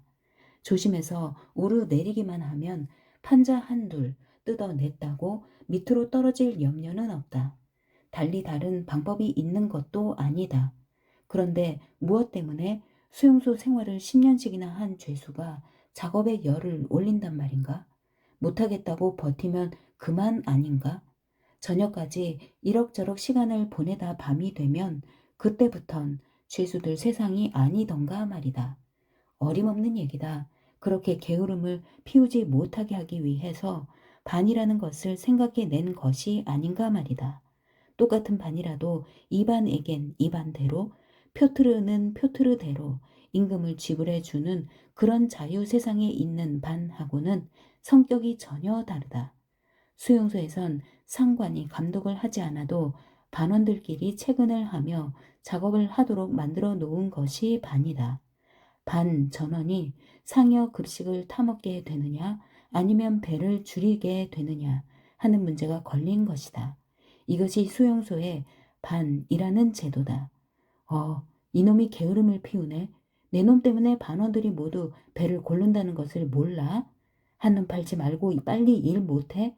하고 서로를 감시하는 것이 바로 그 반이라는 것이다. 더구나 오늘 같은 날은 한눈 팔 시간이 없다. 아프건 말건 뛰고 달리란 말이야. 만약 2시간이 지난 후까지 난방이 안 되면 죽도 밥도 안 된다는 말이다. 연장은 파블로가 이미 갖다 놓았다. 갖고 싶은 연장을 고르기만 하란 말이다. 연통도 몇 개 준비되었다. 물론 양철공용 전용 도구는 없지만 수리공용 노루발 장도리와 도끼는 마련되어 있다. 어떻게든 해볼 수는 있을 것이다. 슈오프는 장갑 낀 손을 탁탁 두드리고 나서 연통을 연결하기 시작한다. 손이 곱으면 다시 한번 손을 탁탁 치고 작업을 계속한다. 흑선은 가까운 곳에 감춰두었다. 반원들을 못 믿는 것은 아니지만 그렇다고 한순간도 방심해서는 안 된다. 킬리가스라 해도 완전히 신뢰할 수는 없다. 그런 다음 모든 잡념은 일시에 사라져버린다. 슈오프는 아무 생각도 하지 않고 어떤 것에도 신경을 쓰지 않고 다만 구부러진 연통이 어떻게 하면 연기가 새지 않을까 하는 것에만 온 신경을 곤두세우고 있다. 창문 밖에 연통을 매달 때 필요한 철사를 어디서든 구해보라고 고프치크를 보냈다. 벽돌로 된 굴뚝이 달린 납작한 난로가 기계실 한쪽 귀퉁이에 놓여 있다. 난로 위에는 빨갛게 녹이 쓴 널따란 철판이 놓여 있다. 얼어붙은 모래를 얹어서 녹이고 말리는데 안성맞춤이다. 그 난로에는 벌써 불이 타고 있다. 전직 해군 중령과 페추코프가 그곳으로 모래를 실어 나르고 있다. 실어 나르는 일이야. 누구든 할 수 있다. 그래서인지 반장은 그런 일은 의뢰 예전에 행색계나 했던 사람에게 맡기고는 한다. 페츠코프는 전에 어느 높은 관청에서 일했고 전용차까지 타고 다닐 정도였다는 것이다. 페츠코프는 처음 들어온 날부터 해군 중령에게 노골적으로 적의를 표시하고 호통을 쳐대고는 했는데 어느 날인가 중령한테 호되게 얻어터지고 이를 몇 개 부러뜨린 다음부턴 아주 잠잠해졌다. 모래를 얹어놓은 난로 주변은 어느새 몸을 녹이려고 달려든 반원들에게 둘러싸였다. 그러자 반장이 버럭 고함을 지른다. 이 자식들아, 한 대 얻어 터져야 정신을 차릴 거야? 먼저 일할 채비부터 해야 할 것 아니야. 주저앉으려는 걔한테는 채찍이 최고라는 말이 있다. 추위가 아무리 무섭다고는 해도 반장만큼은 아니다. 모여있던 반원들이 제각기 흩어져 작업대로 간다. 시오프는 반장이 파블로에게 소곤거리는 말을 들었다. 자네는 여기 남아서 잘 감시하게. 나는 작업량 조정 문제를 해결하러 갔다 올 테니까 말이야. 작업 자체보다 더 중요한 것이 이 작업량 조정이다. 능력이 있는 우리 반장은 작업량을 조정하는데 굉장히 신경을 쓴다. 작업량을 어떻게 조정하느냐에 따라 급식량이 줄어들기도 하고 늘기도 하니 아주 중요한 것이라고 하지 않을 수 없다. 다 끝내지 못한 일도 다 끝낸 것처럼 속여야 하기도 하지만 작업량이 낮은 일을 더 높이기 위해 교섭을 해야 한다. 그 모든 것이 완전히 반장의 지혜에 달려 있다. 작업 조정원들에게도 늘 뭔가 갖다 바쳐야 한다. 그들이라고 맹물만 먹고 살라는 법은 없으니까. 그러면 이렇게 이루어진 계획량 초과에 따른 이익은 누구를 위한 것인가? 그것은 수용소를 위한 것이다. 수용소에서는 이런 방법으로 건설 공사에서 수많은 이익금을 얻게 되고 그것으로 장교들에게 보너스를 지급하는 것이다. 규율 감독관 볼코보이의 채찍 수당도 이렇게 만들어지는 것이다. 그리고 죄수들은 저녁 식사 때 200g짜리 빵을 보너스로 받는 것이다. 말하자면 200g의 빵이 수용소의 모든 생활을 지배하고 있는 것이다. 양동이 2개에 물을 길어왔지만 오는 도중에 꽁꽁 얼어붙었다. 파블로가 묘안을 생각해냈다. 먼 데서 물을 길어오느니 가까운 데 있는 눈을 긁어 모아 녹여서 쓰자는 제안이었다. 눈을 담은 양동이를 난로 위에 올려놓았다. 고프치크가 어디서 구했는지 알루미늄으로 만든 제 전선을 가져와서 시오프에게 보고했다. 이반 데니소비치 숟가락 만들기에 좋은 전선인데 어떻게 만드는지 가르쳐 주세요. 시오프는 장난기가 심한 고프치크를 친자식처럼 귀여워한다. 시오프에게도 아들이 있었는데 어렸을 때 죽고 지금은 벌써 다 자란 딸만 둘이 있다. 고프치크는 숲에 은거 중이던 벤데르파 우크라이나 민족주의자 집단으로 제2차 세계대전 때 소련과 독일에 가담하지 않고 독자적으로 행동했다. 에게 우유를 날라다 줬다는 제목으로 체포되어 수용소에 끌려오게 되었다. 아직 어린애라고 해도 형기는 어른들하고 똑같다. 온순한 송아지 같은 성격을 지닌 그는 아무에게나 곧잘 응석을 부리고는 한다. 그러나 벌써 교활한 데가 있어서 소포를 받아도 나눠주는 법이 없고 이따금 밤이면 혼자서 몰래 우물거리고는 한다. 하긴 그것으로는 한 사람 입에 풀칠하기도 힘들다.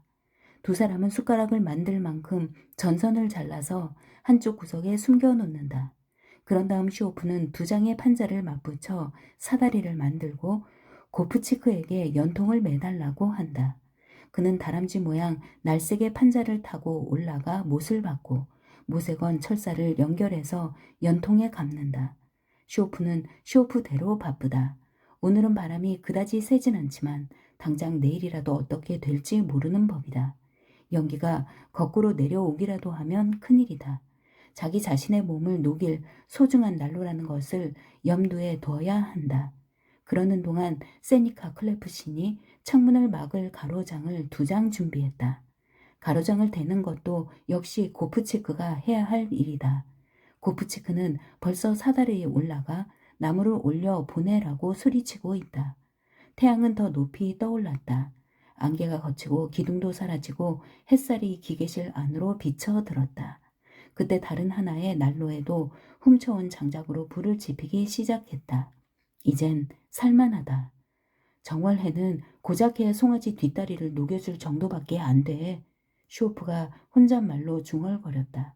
키릴리 가스도 모르타르 통을 다 수리한 모양이다. 똑딱 똑딱 망치질을 하며 부반장 파블로에게 소리를 친다. 이것 봐.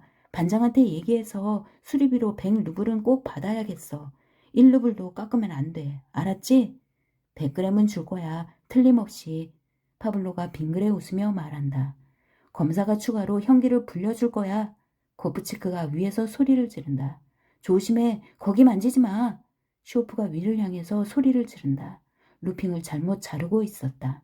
어떻게 잘라야 할지 직접 시범을 보인다. 함석으로 만든 난로 쪽으로 반원들이 모여들자 파블로가 그들을 쫓아낸다. 킬리가스에게는 조수 한 사람을 더 딸려주고 모르타르 통을 만들게 했다. 모르타르를 2층으로 나르는 데 필요하기 때문이다. 모래 운반을 하는데 2사람을 더 추가했다. 위층으로 올라가는 층층대와 발판에 눈을 치우는 데도 사람을 더 배치한다.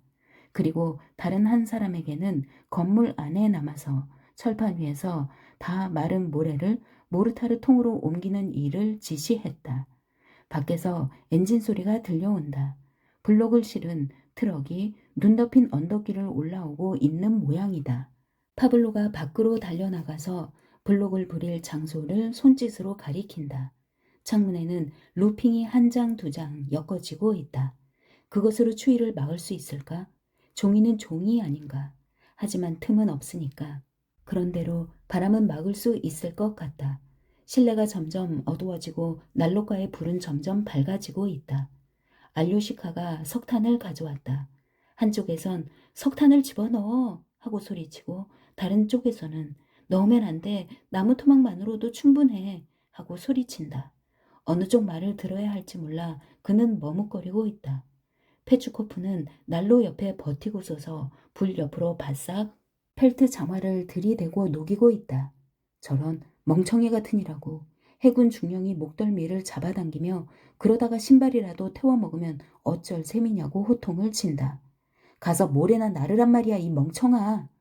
해군 중령은 마치 해상 근무를 하는 것처럼 수용소 생활을 한다. 명령이 내리면 그대로 실천하는 것이다. 지난 한 달 동안 중령은 아주 수척해졌다. 그러나 아직 그 기백만은 여전하다. 들쭉날쭉 하긴 했지만 그런대로 유리창 3개를 루핑으로 모두 가렸다. 이렇게 되자 문 있는 쪽으로만 빛이 새어든다. 냉기가 스며들어 오는 곳도 문뿐이다. 파블로는 출입구의 상반부도 역시 막아버리라고 지시한다. 머리를 숙이고 들어오고 나갈 만한 구멍만 있으면 된다는 계산이다. 바로 출입구 상층부를 막았다. 그 사이에 덤프차 3대가 블록을 싣고 와서 밖에 부려놓고 갔다. 이번엔 승강기 없이 어떻게 그 블록을 위층으로 들어 올리느냐 하는 것이 문제다. 이봐, 벽돌공들, 이젠 슬슬 올라가 볼까? 파블로가 말한다. 벽돌을 쌓는 일은 명예로운 일에 속한다. 파블로와 함께 슈오프와 킬리가스가 위로 올라갔다. 층층대는 가뜩이나 좁은 데다가 세니카가 손잡이까지 뜯어낸 바람에 벽 쪽으로 바싹 붙어서 올라가지 않으면 떨어질 염려가 있다. 게다가 층층대 횡목에는 눈이 얼어붙어서 모서리마저 동그랗게 변해 발판이 없는 거나 마찬가지였다. 그런 마당에 모르타르를 어떻게 들어 올린단 말인가? 그들은 위층으로 올라가 어디서부터 벽돌을 쌓아 올릴 것인지 둘러본다. 삽으로 지금 눈을 쓸어내고 있는 곳부터 벽돌을 쌓아 올려야겠다. 우선 전에 벽돌을 쌓다가 그만둔 곳에 얼어붙어 있는 얼음을 망치로 깨내고 빗자루로 쓸어낸 다음에 작업을 시작해야겠다. 어디서부터 벽돌을 쌓아 올려야 할지가 문제다. 밑을 내려다본 다음 결정을 내린다. 그러니까 층층대를 오르내리느니 보다는 아래에 4사람을 배치해서 벽돌을 발판 위에 들어 올리게 하고 그곳에서 위에 있는 2사람에게 또 들어 올려주고 그런 다음 위층에 배치된 2사람이 받아서 벽돌 쌓는 곳까지 운반하게 하는 것이다. 좀 복잡하게 보이기는 했지만 그것이 훨씬 능률적이다. 위쪽에는 그리 대단하진 않지만 바람이 불고 있다. 벽돌을 쌓아 올리면 꽤 추울성 싶다. 그러나 쌓아 올린 벽 밑에 웅크리고 앉으면 바람 막이는 될 것도 같다. 햇볕이 드는 벽 쪽은 오히려 따뜻할 정도다. 슈오프는 고개를 들어 문득 하늘을 쳐다보았다. 그러고는 탄성을 올린다. 구름 한 점 없는 하늘 위로 태양이 벌써 중천에 와 있다. 일을 하고 있노라면 시간이 어이없이 빨리 지나가고는 한다.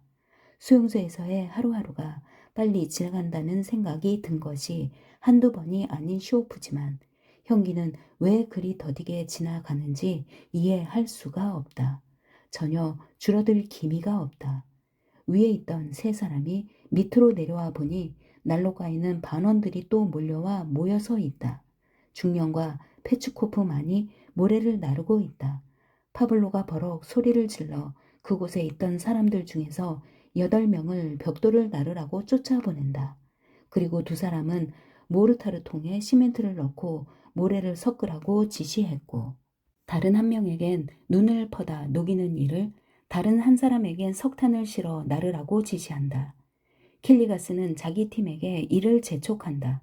통은 적당히 두들겨 맞추면 될 텐데 뭘 그리 꾸물거리는 거야? 내가 좀 거들어 줄까? 슈오프가 자청해서 부반장에게 말한다. 그래주면 좋지. 파블로가 고개를 끄덕인다. 그때 모르타르에 사용할 눈을 녹이려고 낡은 드럼통을 가져왔다. 어디서 들었는지 드럼통을 가져온 녀석들이 12시가 됐다고 알려준다. 12시가 맞을 거야. 슈오프가 말했다. 이렇게 해가 중천에 떠 있는 걸 보니 말이야. 중천에 해가 걸려있으면 말이야. 하고 해군 중령이 끼어든다. 12시가 아니고 1시야. 아니 왜 그렇지? 슈오프가 눈을 치켜뜨며 반박한다.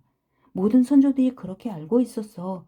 해가 가장 높이 떠 있을 때가 정오라는 것을 말이야. 그건 그 사람들의 이야기야.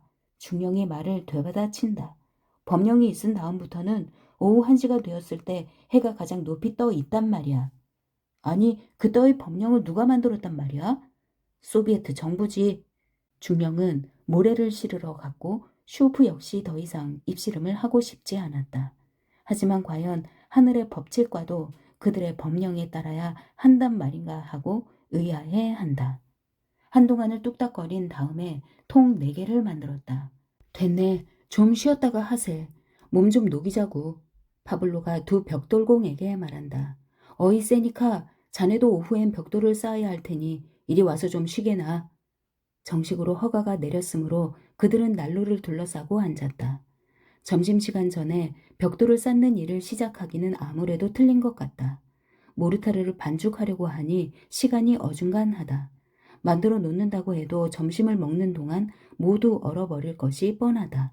석탄이 천천히 타오르기 시작하더니 이젠 제법 뜨겁게 불이 타오른다. 그렇다고 해도 난로가에서나 따뜻하지 기계실 전체의 온도가 변한 것은 아니다. 네 사람은 모두 장갑을 벗고 난로에 불을 쬐고 있다. 신을 신은 채 발을 쬐는 건 금물이다. 이 점은 특히 조심해야 한다. 보통 굳으면 가죽이 트게 되고 펠트와는 김이 무럭무럭 나고 축축해지기만 할 뿐 발가락은 좀처럼 노그려 들지 않는다. 그렇다고 불 가까이 바싹 갖다 댔다가 불이라도 붙는 날이면 겨우내 구멍 뚫린 신발을 질질 끌고 다녀야 할 판이다. 신발을 교환한다는 것은 거의 불가능한 일이기 때문이다. 슈오프야 무슨 걱정이 있나? 킬리가스가 말을 걸었다. 그렇지 않은가?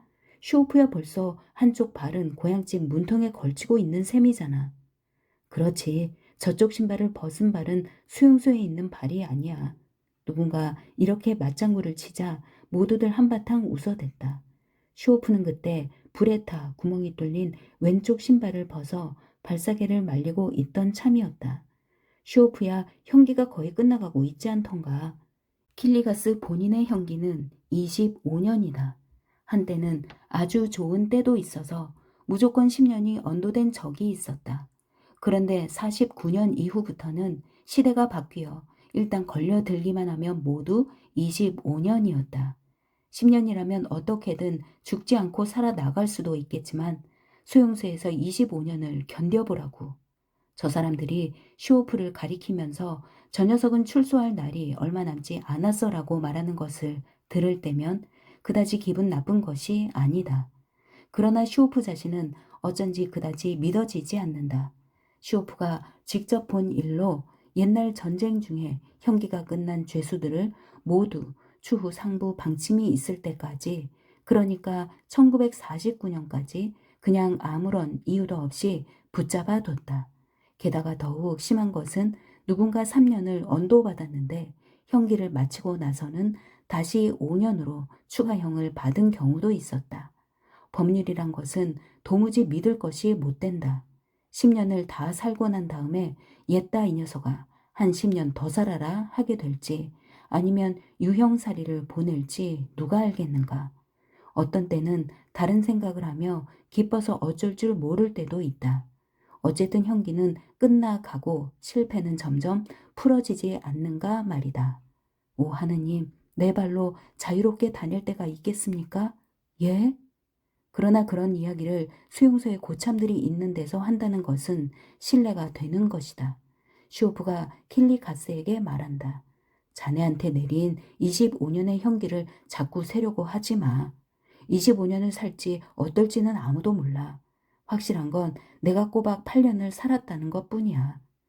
발밑만 보고 걸어 다니란 말이지.